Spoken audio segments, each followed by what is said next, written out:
Ya estoy aquí con don Carlos Muñiz. Don Carlos, ¿cómo está usted? Muy bien, muchas gracias, muy buenos días. Y bienvenido. Muchas gracias por invitarme de nuevo a su programa. Yo también quisiera enviarle un pésame a la familia de René, un gran, como usted dijo, un gran profesional, un orgullo para su familia y para el país. Ese es el tipo de cosas, hablando de educación, usted que le gusta ese tema, ¿cuántos muchachos como René Bendecido pudiéramos tener si nos dedicáramos en este país al tema educacional, don Carlos? Tendríamos mucho más, pero como usted muy bien lo dijo, depende mucho de la persona, el interés que tenga cada persona por superarse. Sí. Ayer me llamó la atención, entre las cosas que usted expuso, don Carlos, fue el tema, tal vez un poco siguiendo la nota de prensa de FUNIDE, que me gusta mucho cómo la estructuraron. De acuerdo con lo que ustedes decían ayer, dice, por el lado de la oferta, las actividades que impulsaron el crecimiento en el primer cuatrimestre de 2013 fueron manufacturas, agricultura, financiero y gobierno. Por el lado de la demanda, las exportaciones crecieron muy poco y la inversión privada disminuyó, por lo que el crecimiento fue impulsado por el consumo y el gasto público. ¿Qué significa ese párrafo, mi querido don Carlos Muñiz? Bueno, en primer lugar, como antecedente, una de las cosas que señalamos en el informe es que la economía continúa creciendo a tasas altas por encima del 4%, pero a unas tasas menores que el 5% que veníamos observando en los 2 años anteriores. Como usted bien dijo, por el lado de la oferta, o sea, por el lado de la producción, lo que impulsó el crecimiento fueron lo que usted mencionó, en primer lugar la manufactura, los bancos, y por el lado de la demanda estamos viendo cambios, porque el crecimiento se puede ver tanto por el lado de la producción como por el lado de la demanda, que es lo que impulsa, ¿no? el uso final. La inversión privada, por ejemplo, venía creciendo a tasas bien altas en el 2011 y el 2012, y lo que observamos en este cuatrimestre es de que hay una pequeña disminución, como de un 2,5%. Eso pudiera ser algo puntual, no necesariamente significa que la inversión en el transcurso del año va a caer, sino que posiblemente el año pasado, en el primer cuatrimestre, se dieron ciertas inversiones puntuales que ya no se están dando. Por ejemplo, usted recordará que hubo mucha inversión en los 2 años anteriores en telecomunicaciones, en el sector minero, y esas son inversiones que ya se terminan. Lo que sí estamos viendo que está creciendo bastante es el gasto del gobierno central, tanto el gasto corriente como el gasto de capital. Este último es muy bueno porque está contribuyendo a mejorar la infraestructura del país. Ahora, me llama la atención que en la encuesta que ustedes hacen, los consumidores están gastando menos. ¿A qué se debe eso? Sí, bueno, lo que las encuestas muestran es que un menor porcentaje de consumidores están diciendo que tienen mayor poder adquisitivo que el año pasado, y un mayor porcentaje de consumidores están diciendo que tienen menor poder adquisitivo que el año pasado. Esto está reflejando 3 cosas posiblemente. Uno, que como la economía se está desacelerando, sienten que no están tan bien como antes. Segundo, el aumento en los precios de los alimentos y el aumento en los precios de las tarifas eléctricas. Eso es lo que están mostrando las encuestas, digamos. Para que entendamos, profesor, porque esto también es una clase para todos los que queremos aprender, ¿qué significa la palabra desaceleramiento de la economía? Significa el hecho de que las tasas de crecimiento son menores. Por ejemplo, veníamos creciendo al 5% en el 2011 y en el 2012, actualmente un poquito más del 5%. Pero cuando vemos los últimos 12 meses, ese 5% ya es 4,8%. Y cuando vemos los últimos 4 meses, o sea, enero-abril del 2013, sobre enero-abril del 2012, ese 5% ya es 4,3%. O sea, viene bajando. Viene bajando, sí. Así como en un carro usted va desacelerando. Es que esa es palabrita que tenemos que aprender a manejar. Pero el crecimiento siempre sigue alto, o sea, 4% no es un crecimiento bueno, sí. Pero el país tiene que crecer mucho más. Claro. Aquí dice que la encuesta también reporta que el porcentaje de empresarios que consideran que la situación económica actual es mejor que la del año anterior. es mejor que la del año anterior, bajó. O sea, hay empresarios que consideran que ha bajado. Pues, o sea, consistentemente con el menor crecimiento económico, tanto en la encuesta de los hogares, de las personas, como las encuestas de los empresarios, están mostrando, digamos, menos optimismo que el año pasado, lo cual es natural en una situación en que la economía ya no está creciendo tanto como el año pasado. Voy a leer el punto 15, porque me parece muy importante. El punto 15 de las encuestas de FUNIE también dice: una mayor proporción de empresarios consideró que la situación global para la economía y para la empresa privada ha empeorado. Asimismo, el balance neto entre los factores positivos y negativos que inciden en la actividad económica se volvió negativo nuevamente. Sin embargo, aumentó el porcentaje de los empresarios que consideran favorable el clima de inversión y confían en el sistema judicial. Me pareciera como una contradicción, porque ahí aumentó los empresarios que creen en el clima de inversión y confían más en el Poder Judicial, pero por otro lado baja la inversión. ¿Qué pasa ahí, doctor? Sí, es muy cierto lo que usted dice, y nosotros cuando estábamos analizando las encuestas tuvimos la misma inquietud. El hecho de que una mayor parte esté diciendo que el conjunto de la economía no está tan bueno coincide con la cifra.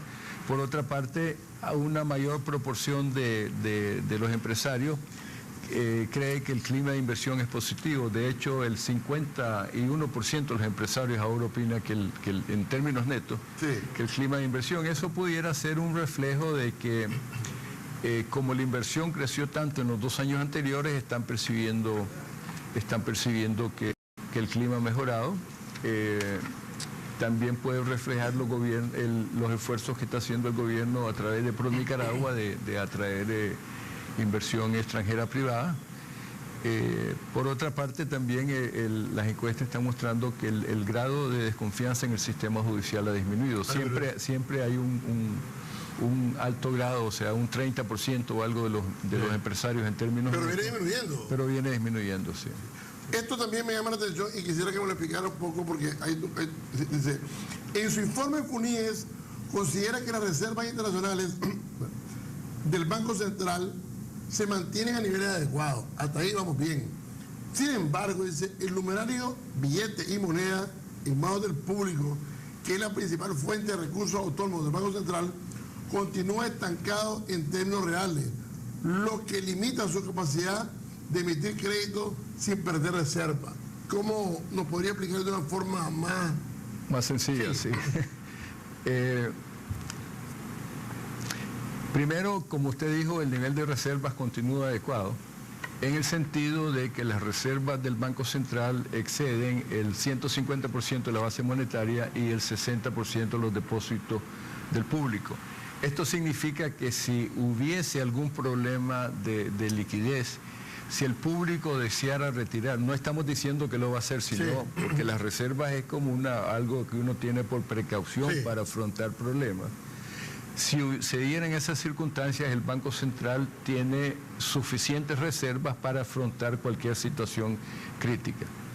Ahora bien, las fuentes de recursos del Banco Central son el numerario, que son los billetes y monedas, que son el dinero que el banco emite, sus propias utilidades, depósitos que puede hacer el gobierno y préstamos del extranjero. Ahora bien, en el caso del Banco Central de Nicaragua no tiene utilidades, sino más bien pérdidas, porque ha asumido algunas deudas del gobierno. Tampoco recurre a muchos préstamos externos, entonces su fuente principal de recursos es el numerario, lo que emite. Esto significa que, por ejemplo, si el numerario aumenta en 100, el Banco Central puede aumentar su crédito en 100 sin perder reservas. Pero el numerario se ha estancado últimamente en términos reales, creció mucho en 2011, hasta mediados del 2012, pero luego se ha estancado. Entonces eso significa que la capacidad que tiene el banco de emitir crédito está más limitada. Así como antes, por ejemplo, si tenía 100 de numerario, podía emitir 100 de crédito sin perder reserva. Ahora, como no está creciendo el numerario, si emite crédito puede perder reserva, salvo que el gobierno le inyecte recursos. ¿Y eso es que nos afecta en la economía diaria, maestro? Eso pudiera tener, en la situación económica actual no tiene una gran importancia porque la economía se está desenvolviendo, pero en una situación en que el Banco Central quisiera expandir crédito para aumentar la actividad económica en el corto plazo o para ayudar a que la economía crezca más, entonces tiene esa limitante, pero ahorita no es... nosotros lo pusimos más bien como una nota de cautela, ¿no? De cautela nada más, no es preocupante. No es preocupante, ¿no? Correcto. La otra cosa que me llamó la atención es que pusieron ustedes dos escenarios.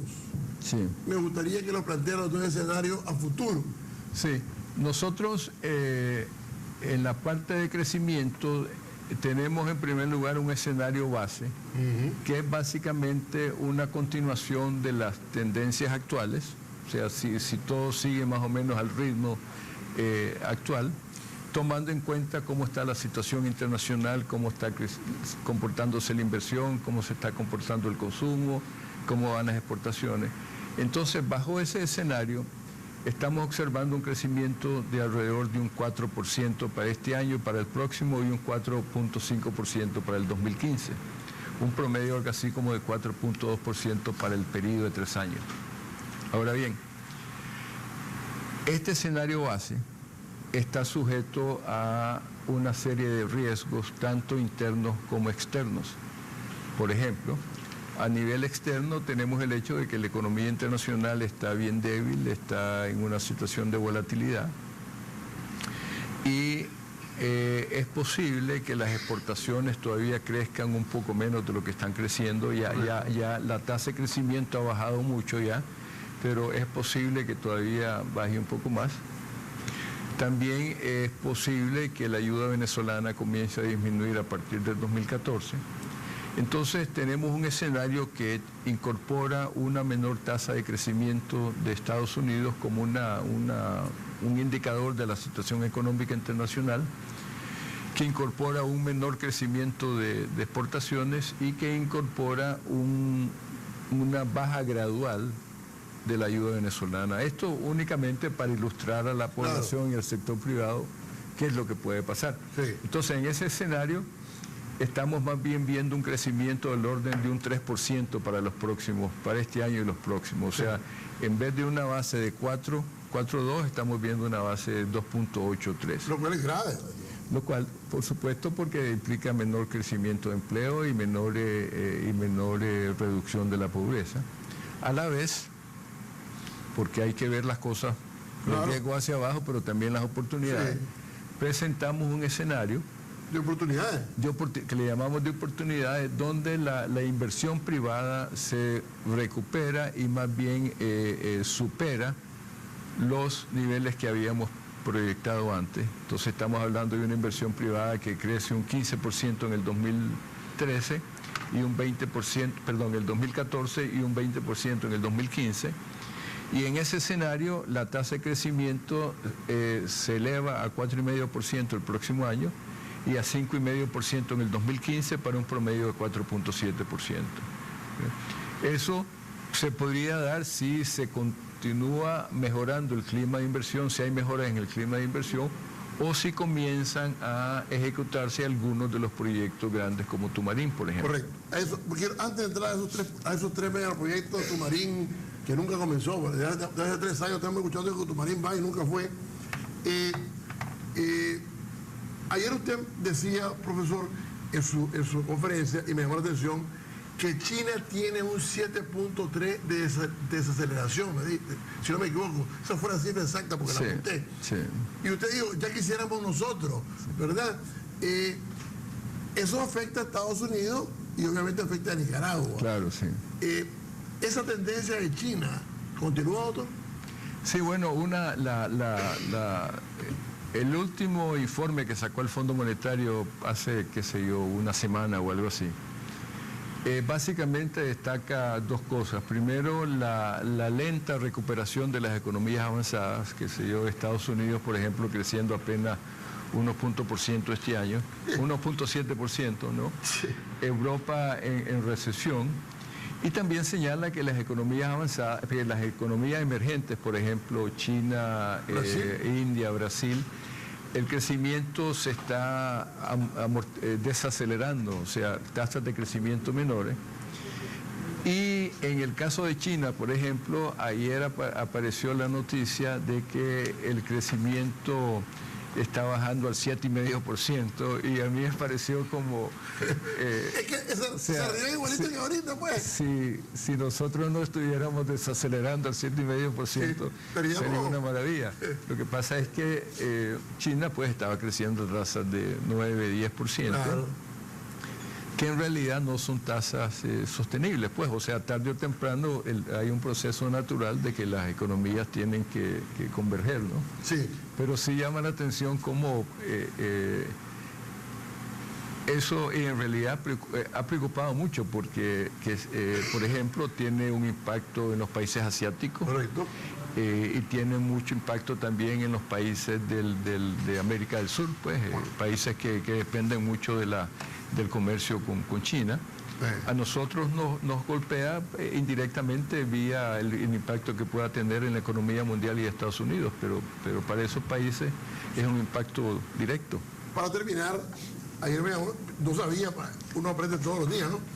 La enfermedad holandesa, sí, que tiene que ver primero Tumarín, que nunca comenzó, ¿verdad? Que lo menciona que ya viene, pero no comenzó Tumarín nunca. Y ahí me imagino que va a haber muchos problemas todavía. Luego tenemos la superpetrolera que van a construir, doctor, y por último el canal. Y entonces usted, tanto usted como el otro expositor, Jesús Rojas, creo que se llama, sí, sí, ¿verdad? Decían que esto trae ventajas y desventajas. Y yo quisiera que le explicara de manera sencilla, como usted lo sabe hacer, esta enfermedad holandesa y qué puede pasar con estos grandes proyectos. Claro que sí. Ante la eventualidad y ojalá, ¿no?, de que en Nicaragua se realicen estos grandes proyectos, nosotros quisimos exponerle a la población, al sector privado, las experiencias que han tenido otros países cuando se han dado estos grandes proyectos. Históricamente, cuando los países han experimentado, por ejemplo, descubrimientos de recursos naturales, grandes exportaciones de petróleo, o por ejemplo han tenido grandes influjos de ayuda externa, se han dado paralelamente dos fenómenos. El primero, obviamente, que en el impacto inmediato es un aumento en el producto y también generan inversiones adicionales aledañas a los proyectos. Pero también se da lo que se conoce como la enfermedad o el síndrome holandés, que consiste en lo siguiente. Cuando uno tiene estos grandes flujos de recursos, este gran aumento en el gasto, se generan presiones inflacionarias, lo que hace que el tipo de cambio, la moneda, se aprecie en términos reales y el país en su conjunto se vuelve menos competitivo. Correcto. Entonces, ¿qué es lo que pasa? Por un lado tiene usted un sector, que es el sector donde se están dando las inversiones, que está creciendo mucho, que está en auge, pero por otra parte, las exportaciones tradicionales comienzan a padecer. Y esto se ha dado históricamente en todos los países. Por ejemplo, un caso clásico es Venezuela, donde después de los 50, cuando se comenzaron las grandes exportaciones petroleras, la moneda se les apreció y usted tiene un país donde hay poca actividad económica fuera del petróleo. Pues, lo estamos viendo ahorita. Claro, en el caso de Venezuela también ha estado acompañado de un manejo macroeconómico no muy prudente a través de los años, ¿no? Pero es un fenómeno recurrente, se ve en todos lados que se aprecia la moneda, las exportaciones tradicionales comienzan a sufrir. Entonces nosotros lo que estamos haciendo es mirando hacia adelante, porque hay formas de minimizar estos problemas. No se pueden evitar porque es una reacción natural, pero sí se pueden amortiguar, por ejemplo, aumentando la competitividad de estos sectores tradicionales, porque la competitividad depende parte del tipo de cambio, pero también de otros factores, como por ejemplo mejor infraestructura, costo de energía más bajo, ese tipo de cosas. Claro. Lo otro que quería comentar ya para terminar, profesor, es que hay que tener mucho cuidado en el balance de las grandes inversiones y la producción, porque de pronto aquí estas grandes inversiones pueden hacer que no queramos sembrar arroz, frijoles, maíz, y entonces todo el mundo quiera estar trabajando nada más ahí y comencemos a importar la comida. Exacto, no, ese es parte de la enfermedad holandesa, ¿no? De que por un lado se pierde competitividad y por otro lado, como se generan otros ingresos, a veces la gente percibe que no hay tanto necesidad de trabajar. Mi querido doctor, muchas gracias. No, gracias a usted. Muy amable. Vamos a esperar el otro informe que está, a ver, vamos hablando de mayo, junio, julio, agosto, ¿no? Sí. Vamos por septiembre. Vamos a sacar los finales de septiembre, comienzos de octubre. ¿Cómo no? Doctor, bueno, muchas gracias. Nosotros vamos a nombrar mensajes comerciales, pero antes quiero anunciarle que mis siguientes invitadas son la doctora Gloria Cortés Telles y la doctora Melida Sánchez Erdocia. Hay un congreso en la ciudad de León que tiene que ver con derechos humanos y derechos agrarios. Quiero que le pongan atención porque este es un tema a nivel mundial. Me informaba mi profesor Ronald Alfaro que viene invitado uno de los especialistas más grandes en esta materia, que es el profesor Ricardo Celedón, que ha escrito muchísimo sobre este tema. Y es que ya la comida, el agua, son derechos humanos fundamentales. Ya el agua, por ejemplo, en algunas partes del mundo se considera un derecho humano fundamental. Ya regreso.